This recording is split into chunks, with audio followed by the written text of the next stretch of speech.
Male and female, he created them. A lot of different angles you could take on a presentation with that title. And it wasn't until 3 o'clock in the morning, this morning, that I realized what angle I was going to take. I'm still on American time.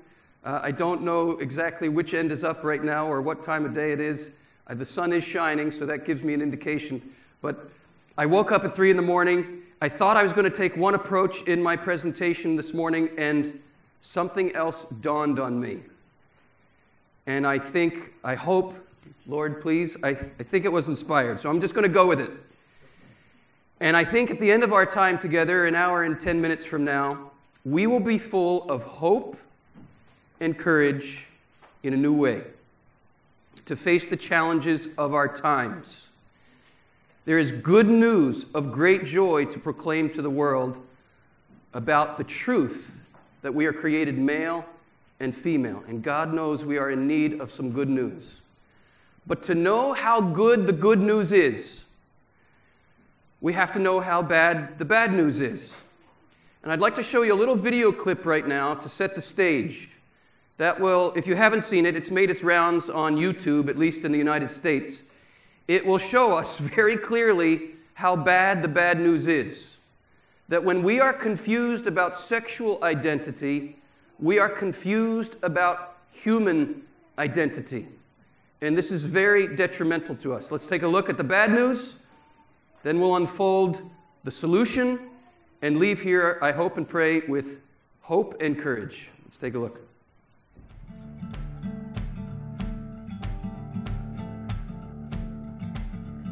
There's been a lot of talk about identity lately, but how far does it go? And is it possible to be wrong? We went to the University of Washington to find out. Are you aware of the debate happening in Washington State around the ability to access bathrooms, locker rooms, spas based on gender identity and gender expression?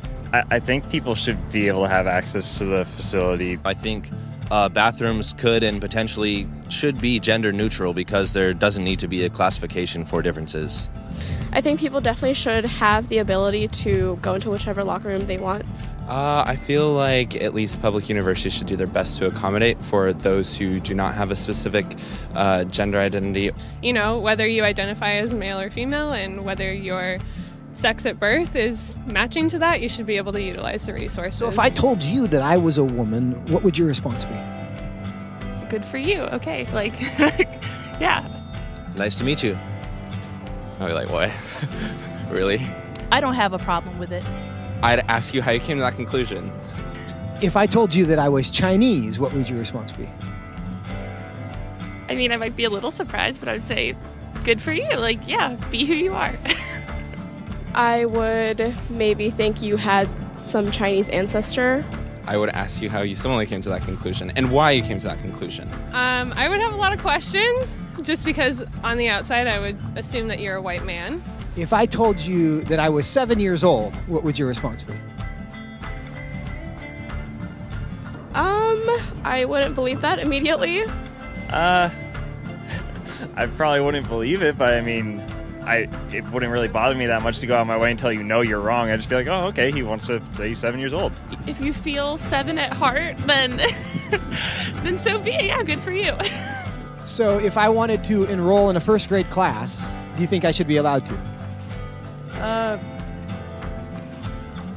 Probably not, I guess. I mean, unless you haven't completed first grade up to this point and for some reason need to do that now. If that's where you feel like mentally you should be, then I feel like there are communities that would accept you for that.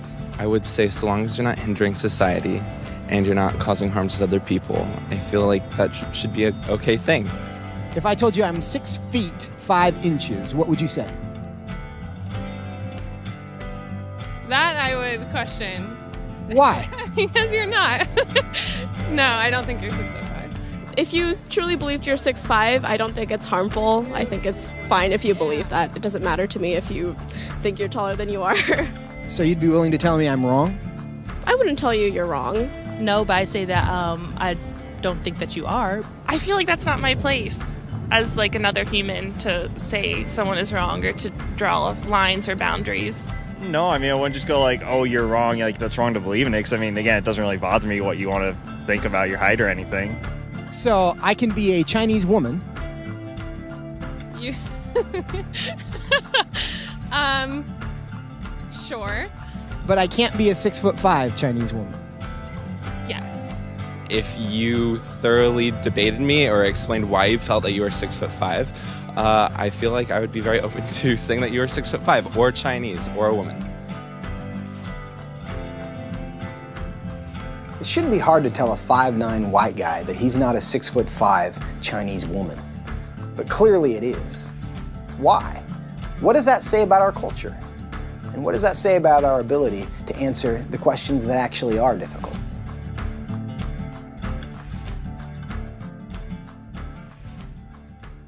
We have to laugh because if we don't, we'll weep.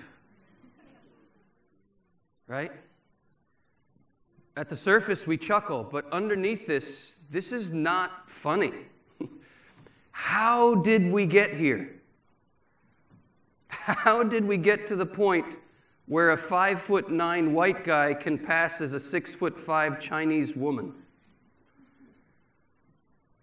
My brothers and sisters, the identity crisis that we are facing in the modern world is as deep in the human heart as is original sin. It's nothing new.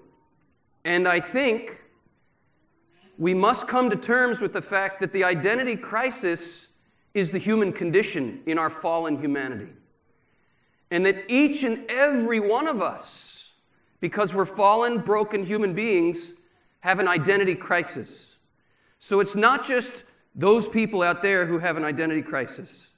And it's not just we, the marriage educators, who have it all figured out. Rather, we need to recognize we're in one big human family, one big boat called the human race, and the human condition in its fallen, broken state is in a constant state of identity crisis. We don't know who we are. Christ enters into this human crisis, and these words are decisive. In the midst of fallen human history, these words of Christ cut through the confusion of human identity and take us back to the roots. Haven't you read, Jesus says, that in the beginning God made them male and female? John Paul II, in his Theology of the Body, says this is the fundamental fact of human existence, that we are made male and female. And yet today, this fundamental fact could not be more contested. I have a friend who's been a marriage therapist for over 30 years. And he says, my practice of counseling couples for over 30 years has taught me that every marriage struggle, every marital crisis can be traced back at its root to a sexual identity crisis. We have forgotten what it means to be male and female. And when I don't know what it means to be a man, I don't know how to relate to my wife as a woman. And when she doesn't know how to be a true woman, she doesn't know how to relate to me as a man. My goal this morning is to take us back to the very roots of this sexual identity crisis, which are revealed for us in the first pages of Scripture. But I want you to humor me, if you would. I want to see if we can do this quickly. In order to unfold this identity crisis and paint the proper picture and then point in the proper solution, to the proper solution, I want to separate the sexes. So in the next 2 minutes, we can do this in 2 minutes, I would like to have all the men on this side of the room and all the women on this side of the room, and this row right here gets split right down the middle. Men over here, please. Women over here.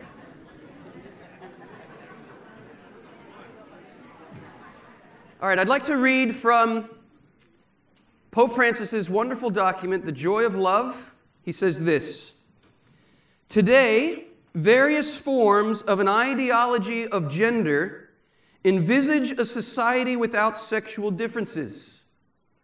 thereby eliminating the anthropological basis of the family. This ideology promotes a personal identity and emotional intimacy radically separated. What's radically mean? Out of the very root. Radically separated from the biological difference between male and female.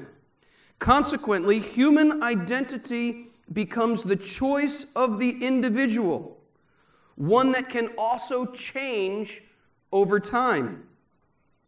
It is one thing, Pope Francis explains, to be understanding of human weakness and the complexities of human life.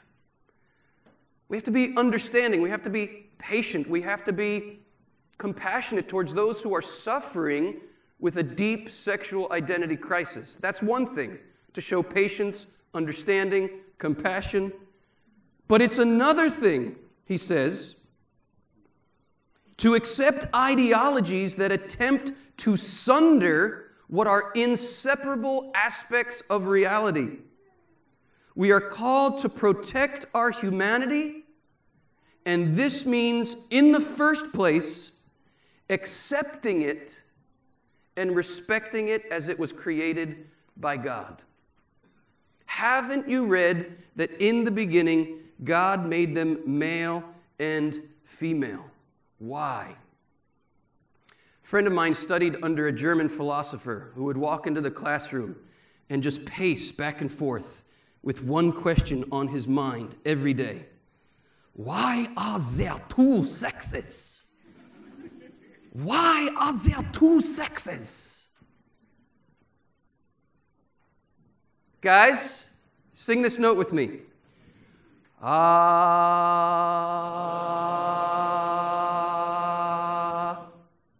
Ladies, same note.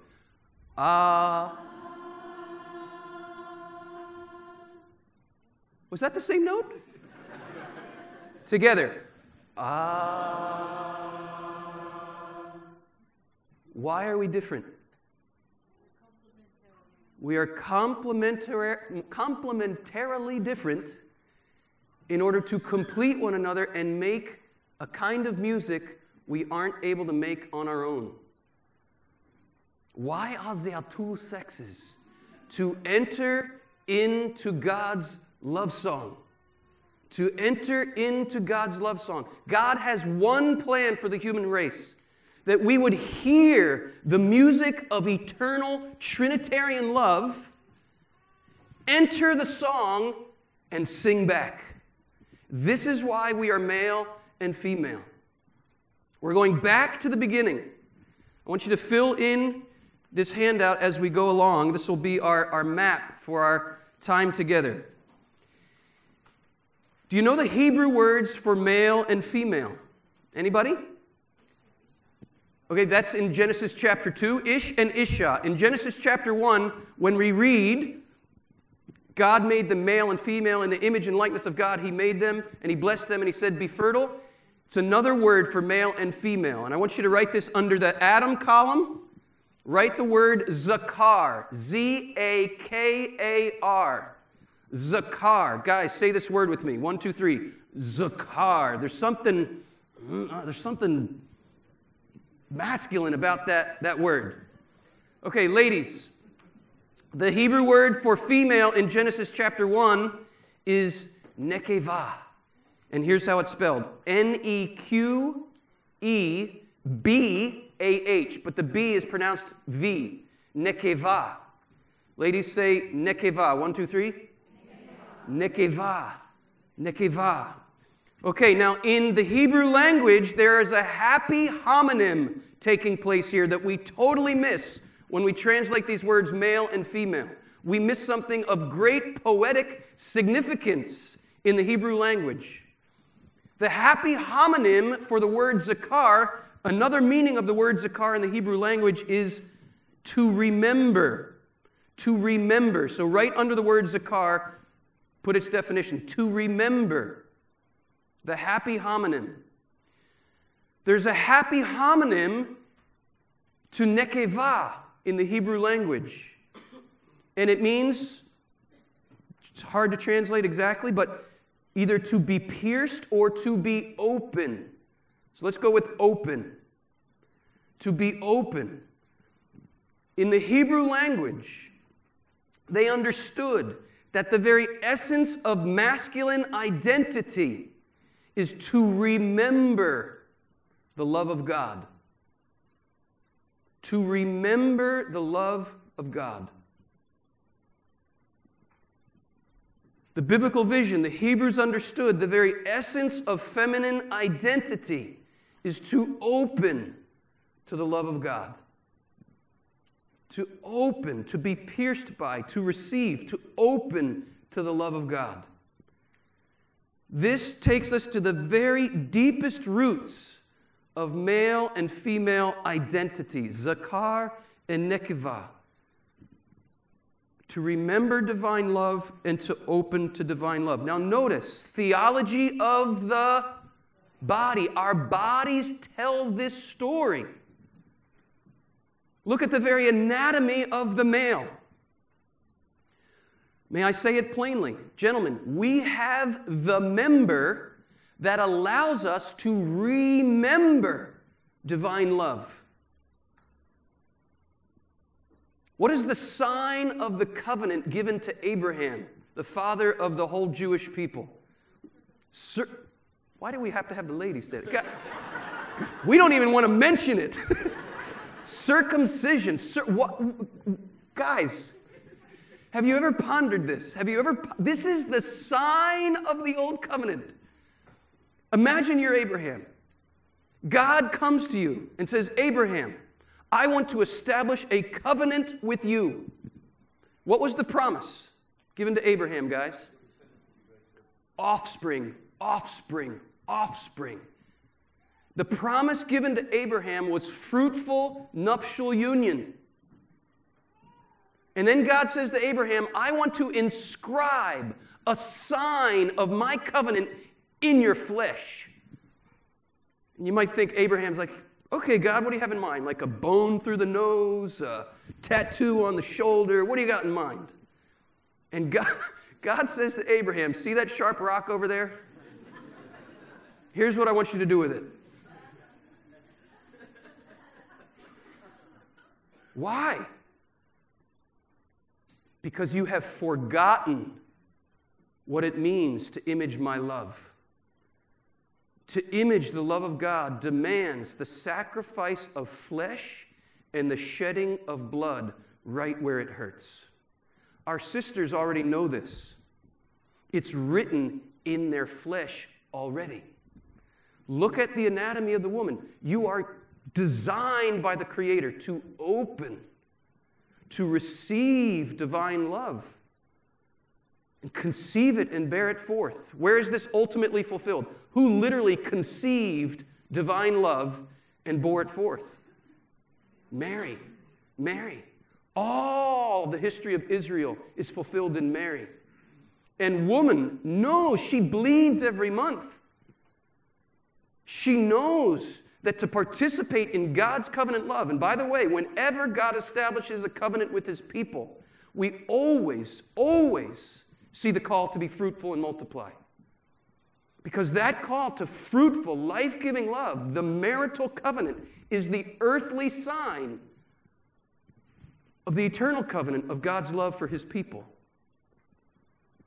And to participate in this covenant love demands the sacrifice of flesh and the shedding of blood. All of this will be fulfilled on what St. Augustine called the marriage bed of the cross. Can we get the unity cross up here? I want this image to be ingrained in our minds and our hearts. This is where it all heads. Why are there two sexes? To reveal and proclaim the great mystery of Christ's love for the church. Any Bishop Fulton Sheen fans out there? Here's how Fulton Sheen puts it. Do you know what's happening at the foot of the cross? Nuptials, I tell you, nuptials. Christ mounts the marriage bed of the cross, not in pleasure, but in pain, to give up His body for His bride. And who is at the foot of the cross, and what does He call her? Woman. Whenever Jesus calls Mary woman, we're at a wedding.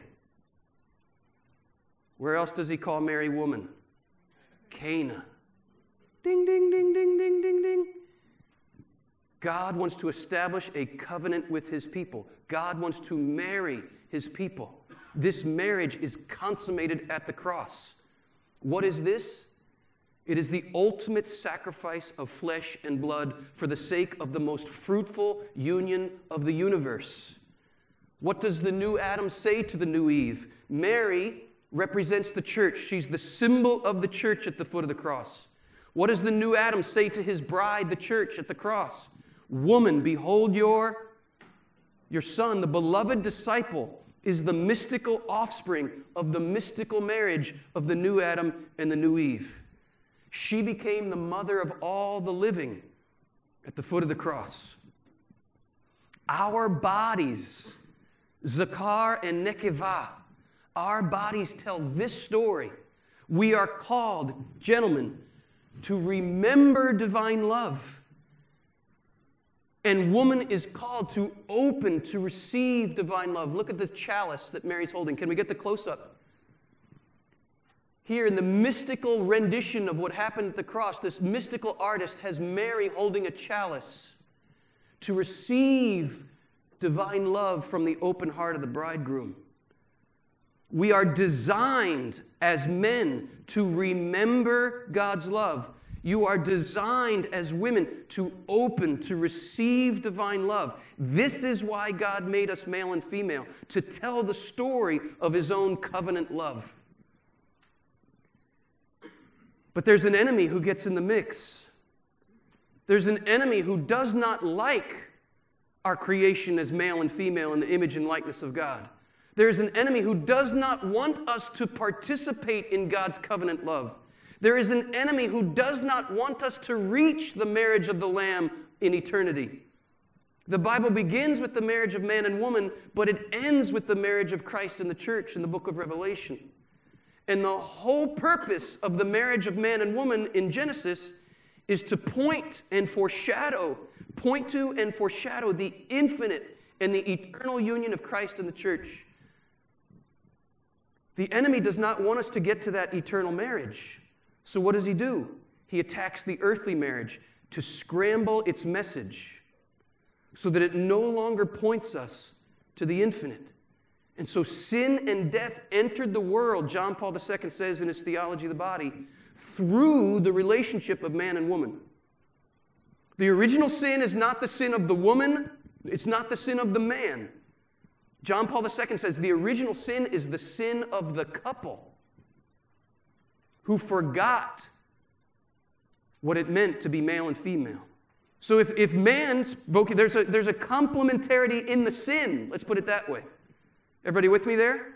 Just as there is complementarity in our identity, there is complementarity in our confusion about our identity. If our identity as men is to remember God's love, and sin is a direct frontal attack on that masculine identity, then let's write this in right here. What's our sin as men? We're called to remember God's love. What's our sin? We forget. We forget. This is our sin as men. We have forgotten divine love. If the female identity at its deepest root is to open to receive divine love, what's the sin of the woman in the couple? She closes. She closes.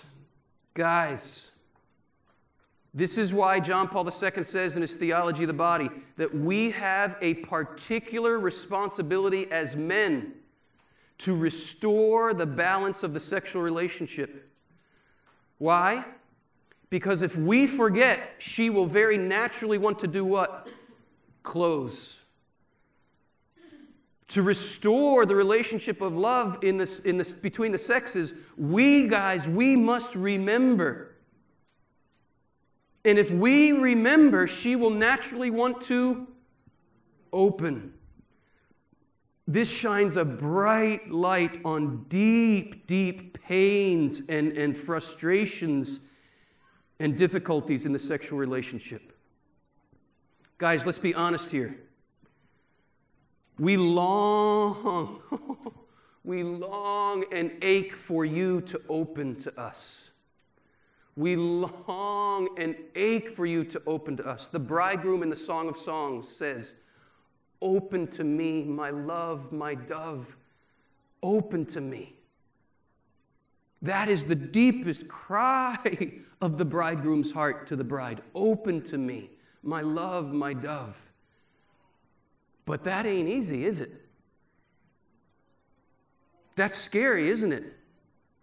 Why is it scary? You tell me. Why is that? You tell us. Why is that scary? It makes you incredibly vulnerable. Vulnerable to what? Say again? To giving of yourself. And if we are called to remember, but we have forgotten, who pays a particularly high price for that fact that we've forgotten? You do. Guys, if we're finding it difficult for our brides to open to us, the temptation is to blame her. Right? And then all the locker room talk, right? My wife just won't dish it out. And then we justify ourselves for taking an extra glance at the woman walking down the street. We justify ourselves for clicking on internet pornography because she just won't open up to me. She won't give me what I want. But all along, maybe she's closed because we've forgotten. What is circumcision? It's God saying to Abraham and all his descendants, you must remember that to image my love, it's going to cost you the sacrifice of flesh and the shedding of blood right where it hurts. Right where it hurts. Now we know, guys, that in the New Testament, the circumcision of the flesh is fulfilled in what? The circumcision of the heart. Remember, the body is an outward sign that's meant to point to an inward reality. That circumcision of the flesh was God's way of getting to man's heart. He's after our hearts. It doesn't matter if our flesh is circumcised, right? What matters is our heart circumcised? What does it mean to have a circumcised heart? This is where John Paul II says, we learn our identity as men from her. Because to have a circumcised heart means our hearts are open to divine love. If we are called, gentlemen, to remember divine love to her, we cannot give what we do not have. And so Christ, the perfect man, was able to remember the love of the Father precisely because for all eternity he was open to receiving the love of the Father.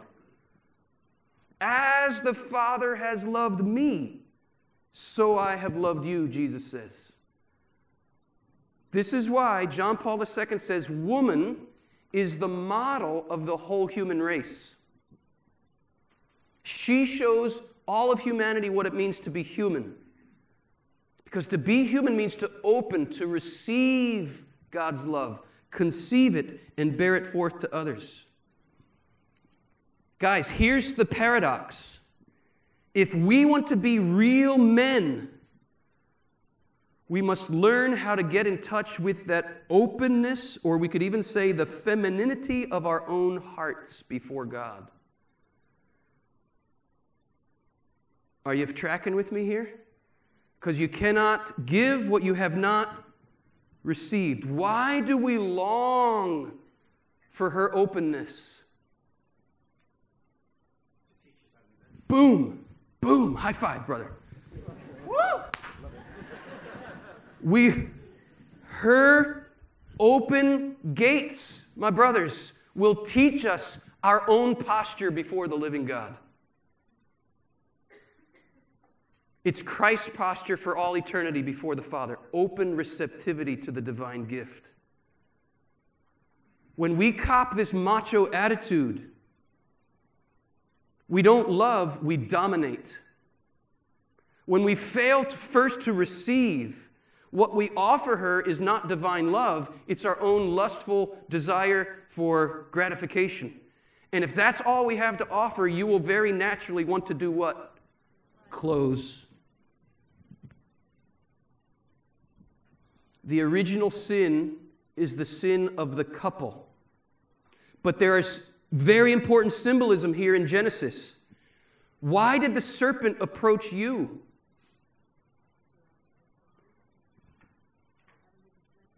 No, Adam was not asleep.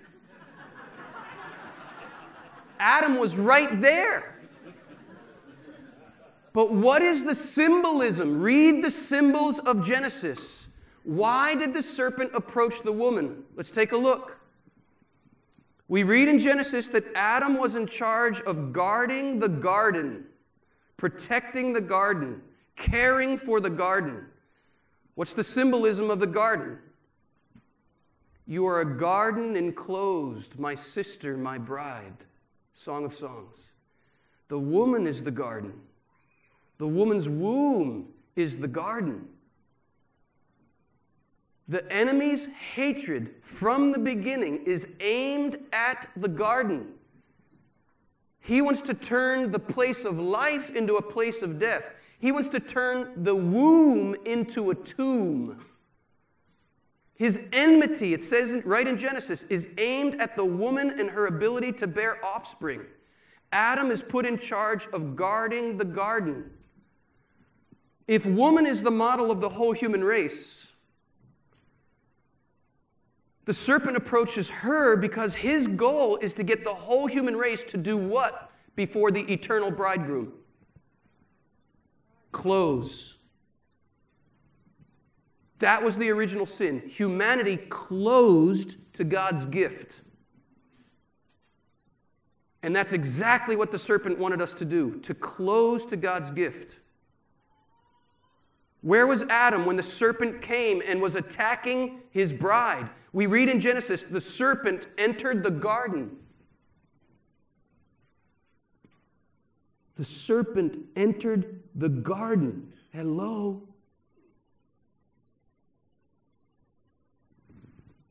Where's Adam? He's right there, and he does nothing. He went limp. Many theologians, mystics, saints have reflected on this, and they've drawn this conclusion. I think it's a sound one. It's not like you'll ever find this in an official church document or something, but I think this is a sound reflection on the mystical realities of the garden. That Adam caught a glimpse of what it would cost to guard the garden. You know, we're not talking about a little snake here. We're talking about the dragon of Revelations 12. He's after the bride. He's always after the bride. And he always plays the same card. He's after your womb. He's after your fertility. He's after your ovaries. That's what he's after. Why? Because this is how Christ comes to the world. Through Mary's womb. And he's an antichrist from the beginning. What does the dragon want to do in Revelations 12 before the pregnant woman? He wants to devour the child. Adam caught a glimpse of what it would cost to guard the garden. What would it cost? It would cost his life. It would cost his life, and he faulted at his post. He stepped aside and basically said, "Have at her, dragon. She's yours."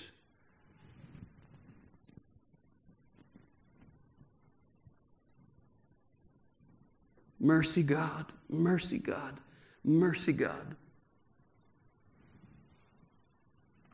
Let's go down and keep unfolding the mystery here. If Adam's sin is that he forgot because his identity is to remember, what's Adam's deepest fear here? What's Adam's deepest fear?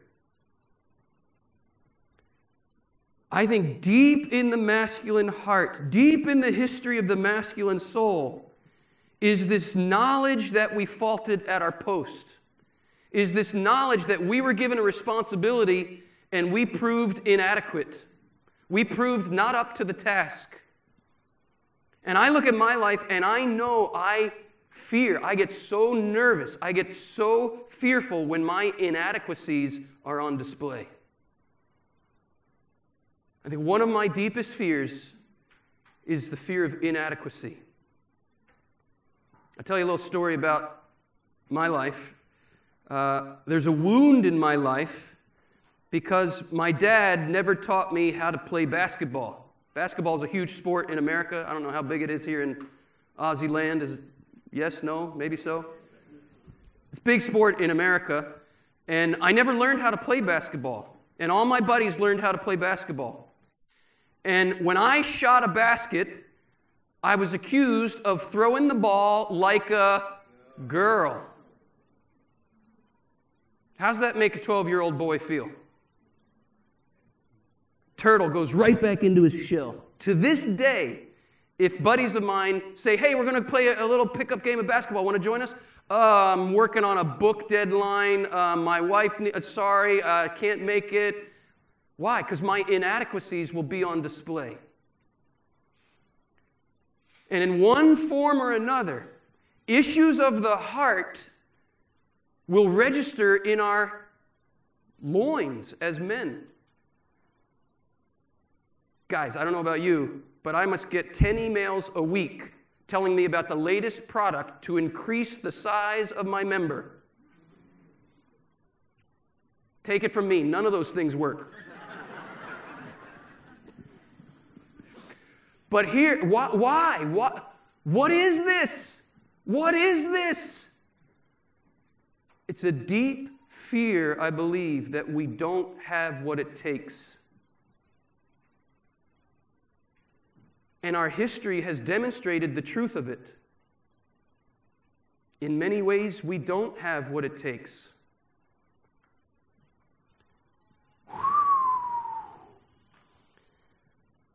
Ladies, I tread delicately here. This is such sensitive areas of your precious feminine hearts. We as men, we must be very reverential here.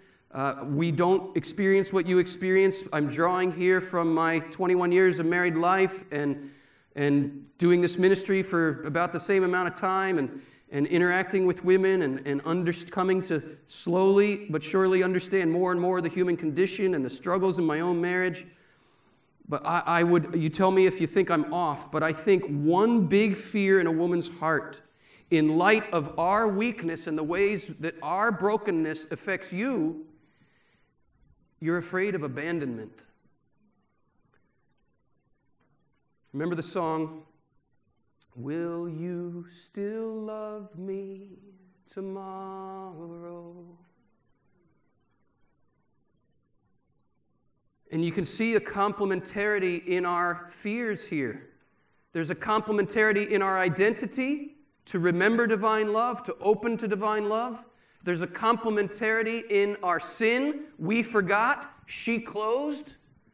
There's a complementarity in our fear. We're inadequate. You're afraid we're going to leave you. And so what do we do in our fear, guys? We compensate. We compensate. What does a woman do in her fear? She compensates. How do we compensate for our fear that we don't have what it takes? What was that? Big cars. Yeah. What's the symbolism of this fast, red, flashy sports car? What's that all about? And why do guys almost inevitably want one right about my age, mid to late 40s? What's that? They don't know who they are. They don't know who they are. And they're trying to be on top and in control. If we put it into a word, I think I'm looking at my own heart here, I'm looking at my own experience here, I'm looking at the wounds I've caused my wife, and it's right in Scripture. Your desire will be for your husband, and he will dominate you. That fear of inadequacy gets translated into, I'm going to dominate. I'm going to be in control. I'm going to be on top. I'm going to make the most money at my company. I'm going to be the best-selling author on the theology of the body in the whole world, whatever it is. We want to be in control. We want to be on top of the game. And no way are our inadequacies ever going to be on display.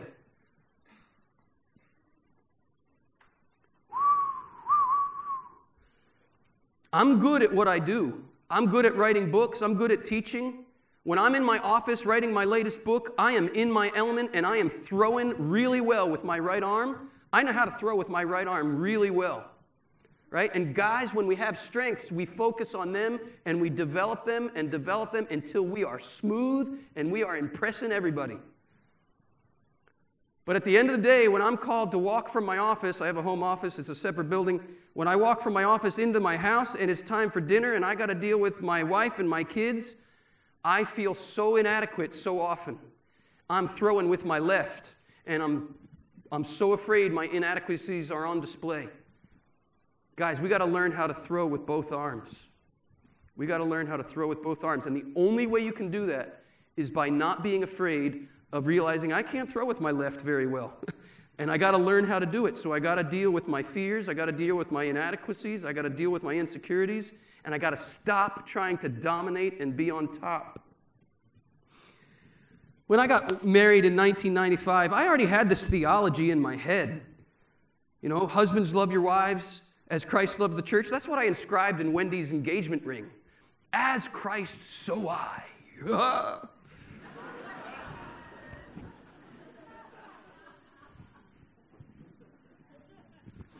I love Peter. Love Peter. Quick to get out of the boat, quick to sink. I have that zeal. I wanted to be Christ for my wife. I love this theology of the body. I still love it, obviously. I was going to live it. I was going to be the husband who remembered. Quick to get out of the boat, and I was quick to sink. And I thought to myself when I got married, I'm not a domineering guy. I'm not the kind of guy who's going to slap my wife around or order her around. I'm not that guy. I don't have to deal with domination. Wendy's got it great. She's married to Christopher West.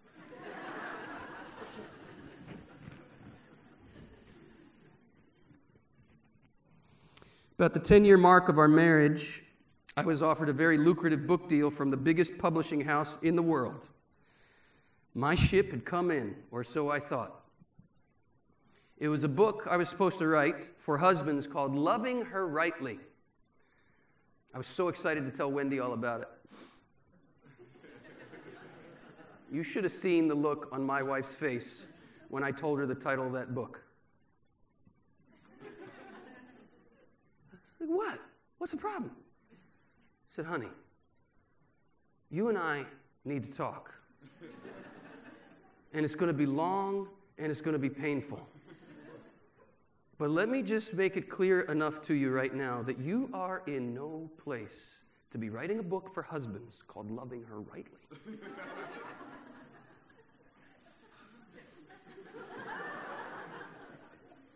But I'm the theology of the body guy.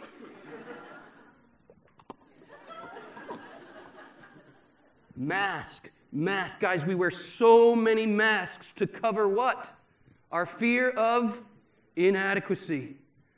Guys, we gotta learn. We gotta learn to take off our masks. Why do we wear masks? Because we don't know who we are. Because we have a deep identity crisis. That's why we wear masks.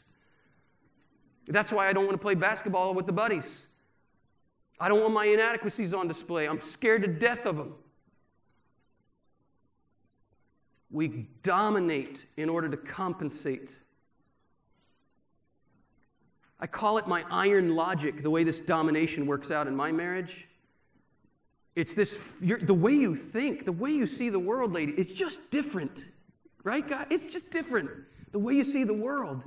And differences to an insecure man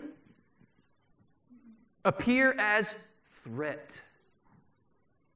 Right? And what does a guy do when he's threatened? Either fight or flight. This is why you have a deep-seated fear of abandonment. Because your differences threaten us. And when we're threatened, we're either going to dominate and fight you, or we're going to fly. We're going to flee, fly, flown, whatever, the other way. And so in my marriage, this iron logic where I don't understand the way my wife sees the world, and I think the way I see the world is better. And the basic attitude I've had for many years, it was never spoken, but it was definitely in the air, is I'm right and you're stupid. I would never, of course, say that to my wife. But it's a deep attitude I've secretly harbored in my heart because I'm threatened by the way she sees the world. This was maybe 7, 8 years ago. We were having an argument. I don't even remember what it was, but we were in the bathroom. I was sitting on the toilet. She was brushing her teeth. And I don't even remember what it was, but I said to Wendy, honey, you either need to demonstrate where my iron logic is wrong, or you need to agree with me. And she had enough. And she slammed her toothbrush down and she said, you just have to, you just have to accept that I see the world differently than you do. And maybe God brought me into your life to expand the way you see the world. And maybe I see something you don't see, and maybe you need to trust me. I don't need to prove to you that your iron logic is off, because I can't, but I know it is. And I was sitting on the toilet, I was like, oh my word, you know what? It turned me on. Because she was standing up to me, and I needed it. I needed it. Don't be afraid. The guys are going to hate me for saying this, but don't be afraid to stand up to us. Shut up. Don't be afraid. See? Domination right there, right? Got to be in control right there. Afraid of inadequacy right there. No, we can see, even as we're unfolding this, and it's so good to laugh, and I'm glad you shouted that out, because it's the condition we're in, right? But we begin to see, as we unfold these dynamics, it's not just the world out there that has an identity crisis. We're supposed to be the marriage educators, and we have an identity crisis. We need to go to the roots, and in going to the roots and letting Christ in, we will bear more and more good fruits. So, my dear sisters, how do you compensate for your fear of abandonment? Control, organization. What else? Manipulation. Try to do it without us. We don't need you anyway. Remember, was it Gloria Steinem? A woman needs a man like a fish needs a bicycle. Right? The feminist movement at heart is an honest and just thing in response to historical domination, right? But it also got off track by thinking, if you can't beat them, join them. You've been dominating and controlling us, we're going to dominate, manipulate, and control you. I think another dynamic here is that women are often willing to settle for a man who has forgotten, but she tries to hook him so he doesn't leave. How does this play itself out? Oh, I'll just get pregnant, and then he won't leave me. Guys, what does that make us want to do when we feel that? When we feel that hook coming after us, what does it make us want to do? Run for the hills. Do you see the complementarity of dysfunction here? I'm just going to hook them. And in your very attempt to reach out and hook, the opposite result happens. I'm out of here. And rightly should we run if we're being manipulated and controlled in this way. Because it's not what? It's not love. It's not God's design. It's not love. So the point here is the dysfunction. It's not like if guys would just get their act together, everything would be fine. No, the dysfunction is just as deep in the female heart as it is in the male heart. I think as men, we do have a particular responsibility, as John Paul says. Why? Look at the anatomy. We are the ones who must remember. And that comes first. And sometimes, I was just talking to my son about this last night on the phone. He has a girlfriend for the first time in his life. He's 19 years old. And he's facing some of these deep dynamics for the first time with all the joy and excitement and thrill that comes with the male-female relationship, but also the dysfunction and the fear and the pain. And he's talking through it with me, and he was saying, well, why do I always have to be the one that da-da-da-da-da? And I said, John Paul, here's a term for you. Penis resentment. We often resent the fact that we're the men. And it's the man who must say first, this is my body. Well, thank you. Gotcha. This is my body given up for you. If we could put a term to it, we are the initiators of the gift. That does not mean it's wrong for a girl to call a boy on the phone. It does not mean it's wrong for a wife to initiate lovemaking. I'm sure there's not a husband on the planet who would complain, right? But it does mean something like this, that it's not mere social convention that men propose marriage to women. I want to suggest that is something wired into our sexual complementarity. Ladies, correct me if you think I'm wrong, but don't you prefer to be proposed to rather than to propose marriage to a man? I think it's the way we're wired. That's where the complementarity is. And because we are the ones who propose the gift, guys, we have a special responsibility to ensure that the gift we propose is sincere. So we dominate, and you often settle. There was a song in the 90s, I'll never forget it because it haunted me, by Sheryl Crow. And it captured this dysfunction in the female heart. It went like this. Lie to me, I'll promise, I'll believe. Lie to me, but please don't leave. Can you hear the pain? Can you hear the cry of the heart? Can you hear the dysfunction? It does have a happy ending, so let's keep going. What's the need? Let's go down to that column. The need of Adam, the need of Zakar.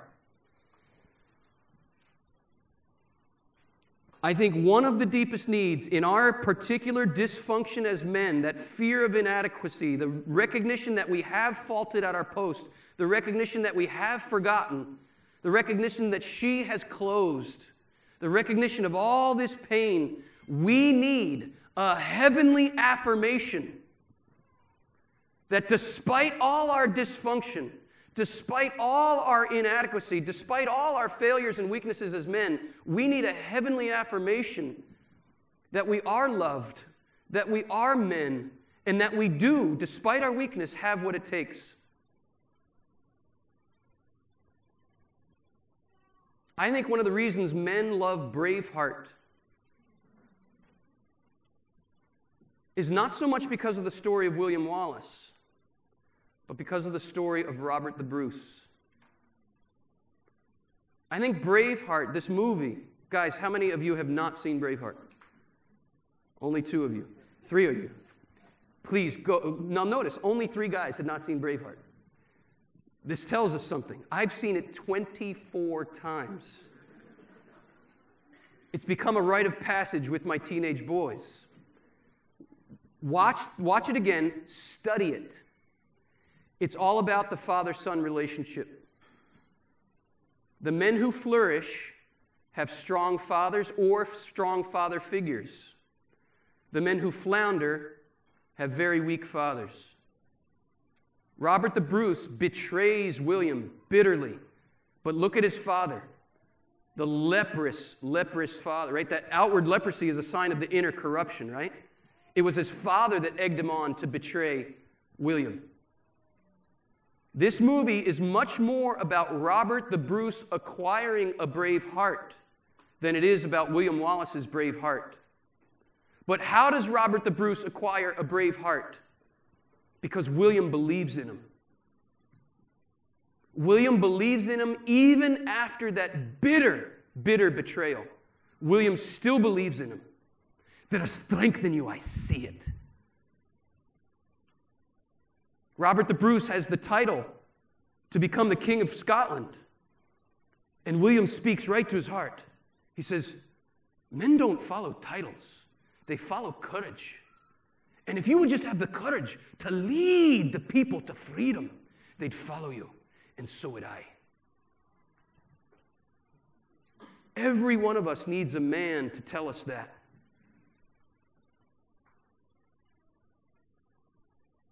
Remember when Robert the Bruce was wrestling with what he had done to William? And he's confronting his father, who convinced him to betray. William has something that I've never had, and I took it from him. I took it from him on the battlefield when I betrayed him, and I saw it on his face, and it's tearing me apart. And his father's like, all men lose heart. All men betray. I don't want to lose heart. I want to believe as he does. I will never be on the wrong side again. At the end of the movie, Robert the Bruce sacrifices everything to fight. And he won freedom, and the people followed him. This movie is about Robert the Bruce. It's about us in our weak, broken hearts that betray and falter. But we can be called out, guys. We can. Guys, I am as weak as they come. But what does Paul tell us? St. Paul. When we are weak, then we are strong. Every man needs to know that he has what it takes. But guess what? The way we come to know that is by admitting we don't have what it takes. If we are humble enough to stop trying to be in control and dominate everything and admit, I don't have what it takes, guess what? Now you have what it takes, because that's what it takes. If you can admit you don't have what it takes, you have what it takes, because admitting you don't have what it takes is what it takes. Be not afraid of your weaknesses, brothers. This is one brother to another. I have spent most of my life trying to bury and hide my weaknesses and inadequacies, and I've come to learn through painful, painful trials. It's by exposing my weaknesses and inadequacies to the light that then a power that is not my own starts to work through my weak and broken masculinity. When I'm weak, then I'm strong. That is the essence of learning to be a man right there. What is your need, my dear sisters? What is your need? That fear of being abandoned. What's your need? Trust? Trust? Or is it a man you can trust? First in God. Amen. Say that very loudly. First in God. My dear sisters, bless you, bless you, bless you. Your desire will be for your husband, and he will dominate you. That desire in Genesis is after the fall. And it's the twisting, the distortion of your original beautiful, wonderful desire for your husband. But now that desire got twisted up. And you're going to be looking to us to do something for your heart that only this man can do. This is the bridegroom you truly desire. This is the bridegroom you truly desire. If you look to us, we will disappoint you. And in our brokenness, what we're both guilty of as women and as men is a kind of idolatry. We got turned in towards one another. We got bent towards one another. And men, we're now looking to you to fulfill a yearning for beauty that only this woman can fulfill. Guys, we're looking for perfect feminine beauty. There's only one woman who is immaculate. That means without spot, without stain, without wrinkle, without blemish. There's only one perfectly beautiful woman. We're looking for her, guys. There's only one perfectly strong man who can give you what you're looking for, can fulfill that desire. It's him. This Adam, this man, faced the same dragon that the first Adam faced, and this Adam faulted at his... I'm getting so thrown off because there's a woman sitting here. Do you mind going over there? Like, talk about gender confusion. I'm like, whoa, whoa, whoa, whoa. Thank you. Thank you. That was weird. Okay. Where was I? What was I saying?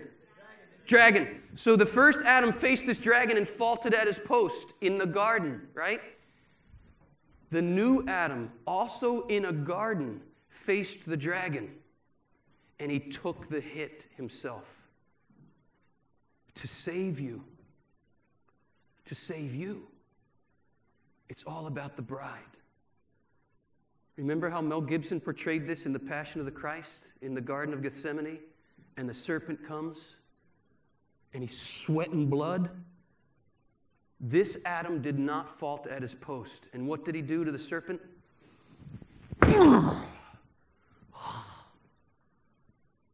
There's redemption. There's your salvation. This means you can open to him everything you are because he's the trustworthy bridegroom. You can open to him. You will not be dominated. You will not be manipulated. You will not be abandoned. I will never leave you. I will never forsake you. I will never leave you. I will never forsake you. This is who you're looking for.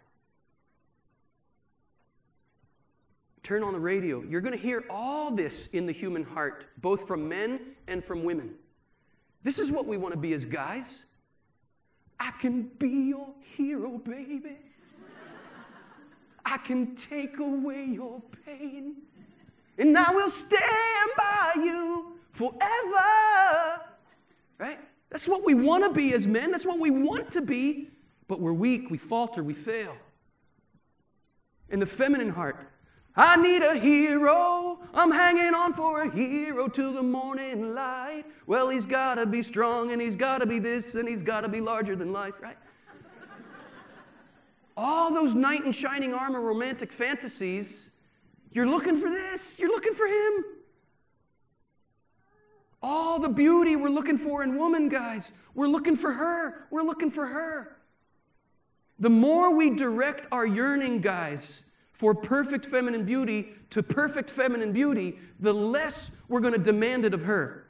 And the more we'll learn to love her in her imperfections. The more you as women are looking to him to be your hero, to be your perfect lover, the less you'll be looking to us for that. And guess what? Now we're learning how to love one another in our brokenness because we're not demanding something of the other that the other can't provide. We're learning how to take our heavy hands off one another and just be. Here we are broken, and we open our broken humanity to you, Lord. Our marriage is broken. Our relationship needs so much work. We have so much dysfunction. We like to wear masks, especially as marriage educators. We like to wear masks like we have it all together, but it's a lie. We know it's not true. The best thing we can do to become better marriage educators is stop pretending that we figured it out. And take our masks off. Thank God my wife confronted me when I was about to write a book in my arrogance called Loving Her Rightly. I did not pursue that book deal. Maybe someday I'll write that book, but if I do, it will be co-authored by Wendy West. What I did instead was I let my wife tell me what it was like to be married to the Theology of the Body guy. And she was right. It was long and it was painful. I don't want to paint the wrong picture here. We're all wheat and weeds growing together, right? There was a lot of wheat in my marriage. There really was. But there are a lot of weeds also, and I wasn't looking at them because I was too afraid of my inadequacies being on display. My spiritual director, who knows me so well, this was a big turning point in my life. This was 7-8 years ago. He says, Christopher, he's a straight talker. Is it okay with you if I just say it like he said it to me? Let's just be real. This is how he said it to me, and I needed to hear it this way. He says, Christopher, You think a saint is someone who has his shit together. A saint, he said, is someone who has all his or her SHIT open to the merciful love of the Father. This is why woman shows all of us what it means to be human, to be open to the merciful love of the Father. Game changer in my life. So let's keep going. We're coming in for a landing here. We have this need as men for affirmation. I think as women you have a need to be seen, to be heard, to be loved in your vulnerability, and to be assured that you will not be abandoned. It's called marriage. It has become more and more plain to me over 21 years of marriage and the joys and the challenges of entering ever more deeply into the marital embrace and what we're actually supposed to be saying to one another as husband and wife when we give up our bodies for one another. This is the ultimate marital embrace right here. The marriage bed of the cross. This is a mystical marriage. It's a marriage of their hearts, right? And what we're really after is not so much the union of bodies, we're after the union of hearts. That's what we really, really want. The union of bodies is only as honest as is the union of hearts. And so often the friction, the tension we feel in the bedroom is the acknowledgement that maybe she's opening her body to me, but she's not opening her heart. Or maybe he's giving his body to me, but he's not giving me his heart. Because in each and every one of us, there's a rupture between the body and the heart, the body and the soul. John Paul II says that true marital love, true marital union, is not a loss of virginity. It's a regaining of our original virginal value, he says. What does that mean? Virginity in the rich biblical tradition, virginity in the Catholic tradition, does not first and foremost mean, oh, you didn't have sex. Virginity means the integrity of body and soul. So the fathers of the church who said Adam and Eve were virgins in the garden were right. But John Paul II adds, it doesn't mean they didn't have an incarnate communion. It means rather their sexual union was not a fracture or a rupture of body and soul. It was an integrated union. They were able to enter a union and remain integrated. In other words, they were able to remain virgins in their union. Are you following me here?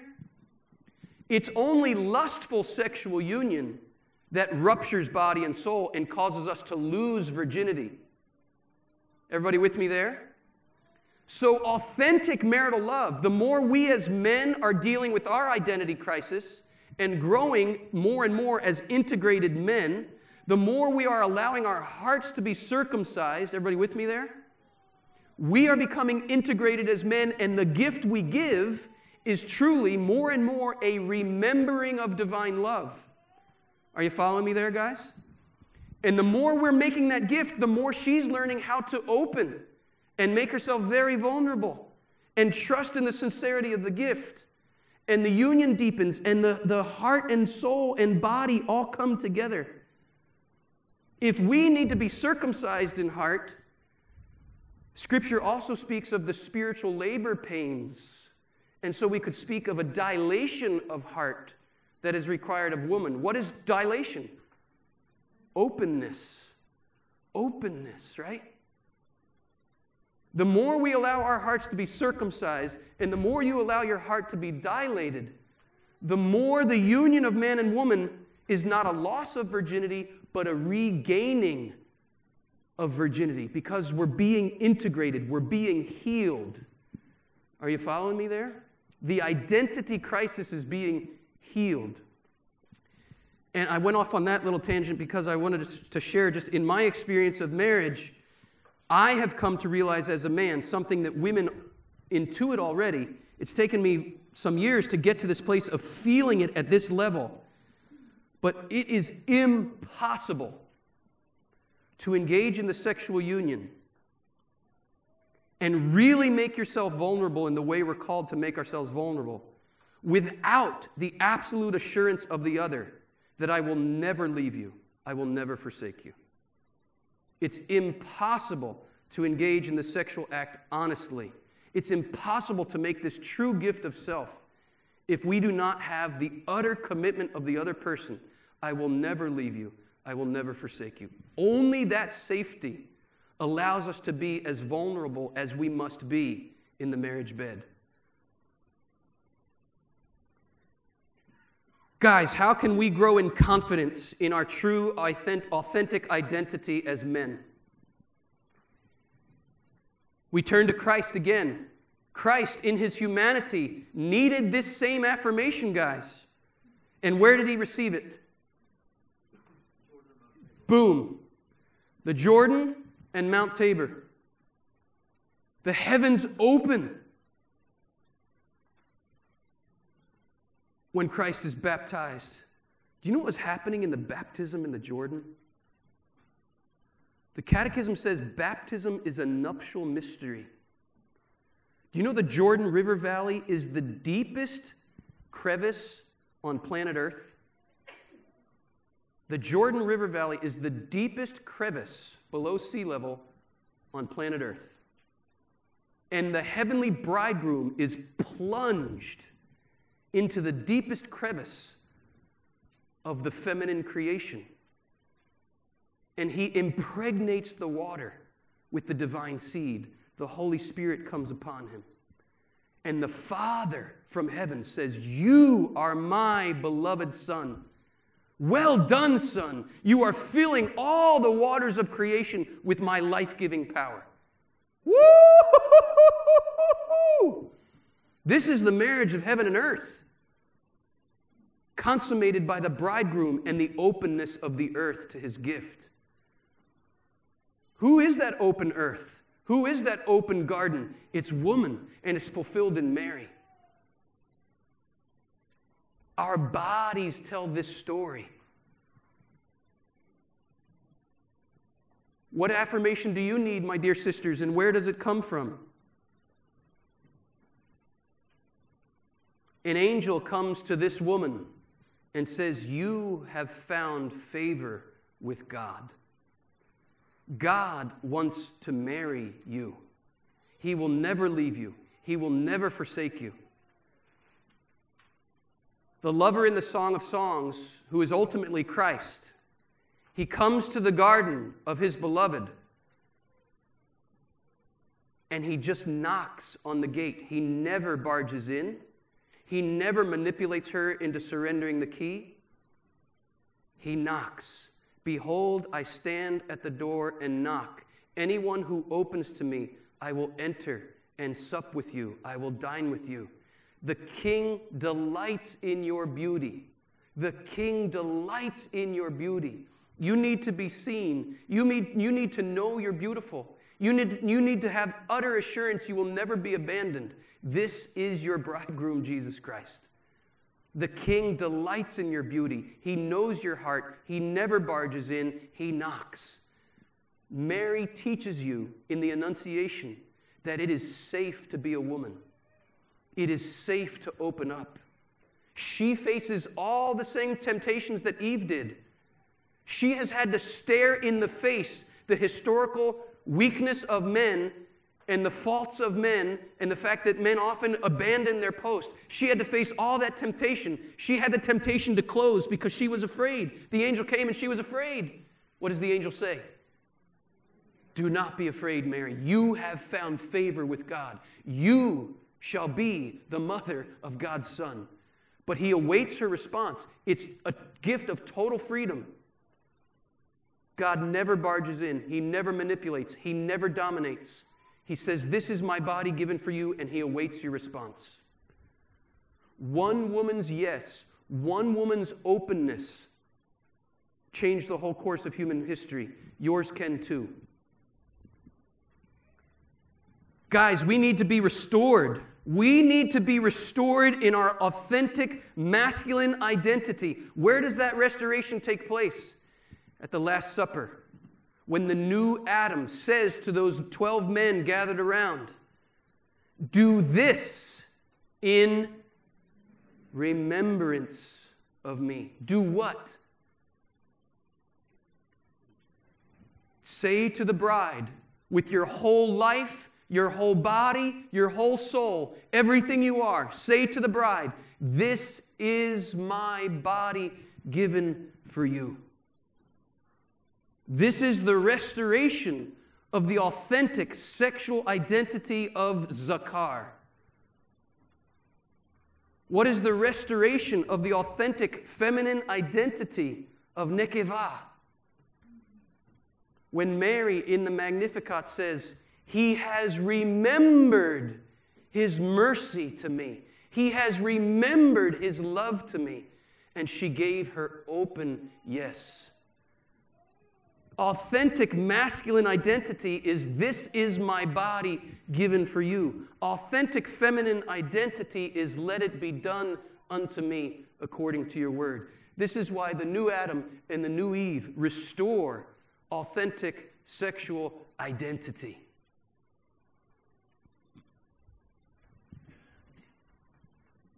How do we enter in? How do we make this real? St. John Paul II says, there are 3 infallible and indispensable means for living the theology of the body. 3 infallible, can't go wrong, indispensable, can't do without them, means for living the theology of the body. And the first one is prayer. If we are complementary as male and female, there's a way that men pray and there's a way that women pray. And they're meant to be united in a beautiful fruitfulness for the whole world. When the disciples asked Jesus how to pray, what did Jesus say? When you pray, say, "Our Father." Guys, we have to enter back into that father-son relationship. It doesn't mean you don't have to have a father-daughter relationship. Of course you do. For there to be authentic sexual identity, each of us must have 2 tracks running parallel. You could call one track the track of sexual identity, and the other track the track of sexual complementarity. For a man, the track of identity is, of course, to identify with Christ as the true man. Everybody with me there? The track of sexual complementarity for men is to have a proper devotion to this woman. Everybody with me there? Ladies, it's just the reverse for you. Your track of sexual identity is to identify with this woman. Your track of sexual complementarity is to open the yearning of your heart for the bridegroom to this man. For all of us, we have 2 tracks in our lives with big gaping holes. And when there are big gaping holes in the tracks, because none of us had a perfect mother or father, and those, for good or for ill, are our main concept of what it means to be a man and a woman, our own parents, right? Why is there so much sexual confusion in the world today? Because these tracks are all but missing because the family has totally broken down and people don't know who their father is anymore, don't know who their mother is anymore, or their mother's a drug addict, or their father's a philanderer, or whatever. Is this said to wag or scold or shame anybody? Absolutely not. Christ is born right into this mess. Have you ever researched the genealogy of Jesus? So-and-so begat so-and-so, begat so-and-so, begat so-and-so, and then Christ is born right into that? Research some of those characters in Jesus' genealogy. He's got prostitutes in there. There's adultery in there. There's some serious dysfunction in Jesus' family line. And being born right into that, Jesus is saying, I'm not afraid of any of this. I'm here to redeem it all. I'm here to redeem it all. The prayer of the man, in a particular way, of course you need to pray the Our Father, but in a particular way, we need to learn how to pray the Our Father. Everybody with me there, guys? In a particular way, you need to learn how to pray the Magnificat. We also need, as men, to pray the Magnificat, right? But for us, praying the Magnificat will fill in the track of sexual complementarity. For you, praying the Magnificat will fill in the track of sexual identity. For us, praying the Our Father will be the track of identity. For you, praying the Our Father will be the track of complementarity. This is how our tracks, where the holes are, get replaced, so that that train that is our true, authentic identity can stay on the track. And guess where that train ends up? This train is bound for glory, this train is bound for glory, this train. My brothers and sisters, why are there two sexes? Haven't you read that in the beginning, God made them male and female and called the two to become one flesh? This, St. Paul tells us, this is a great mystery. And it refers to Christ and the church. Why is there such a violent attack on sexual identity in the world today? Because there is an enemy who does not want us to know who we are. There is an enemy who does not want us to read the theology of our bodies. Because if we come to live and understand and embrace the theology of our bodies, it will launch us like a rocket to infinity and beyond. It will launch us like a rocket to the marriage of the Lamb. My brothers and sisters, be not afraid of your brokenness. Guys, in a particular way, let us not be afraid of our weaknesses and inadequacies. My dear sisters, do not be afraid of the vulnerability of being a woman. She shows you it's okay. Rather, we must expose our brokenness, bring it out into the light. That's the Sacrament of Penance. Remember, we're talking 3 infallible means. The first is prayer. The second is penance. What is penance? Penance, you could say, is this: getting naked before God. Why? Because He wants to consummate the union with us. And we know as married couples, you can't do that with your clothes on. Keep your clothes on when you go in the confessional, of course. But get spiritually naked. Circumcise your heart. Dilate your heart in the confessional. Are you following me? Get it all out. Don't pretend. Don't pretend you got it together. Get it out in the confessional. What is Eucharist? It's where we consummate the union. It's where we open all our broken humanity to the love that comes from heaven, and we receive the gift of eternal life. We conceive the gift of eternal life, and we bear it forth to the whole world. This is the restoration of masculinity and femininity. Prayer, penance, and Eucharist. Can't do without it, and you can't go wrong with it. May the Word made flesh in the womb of Mary be praised now and ever and forever. Amen.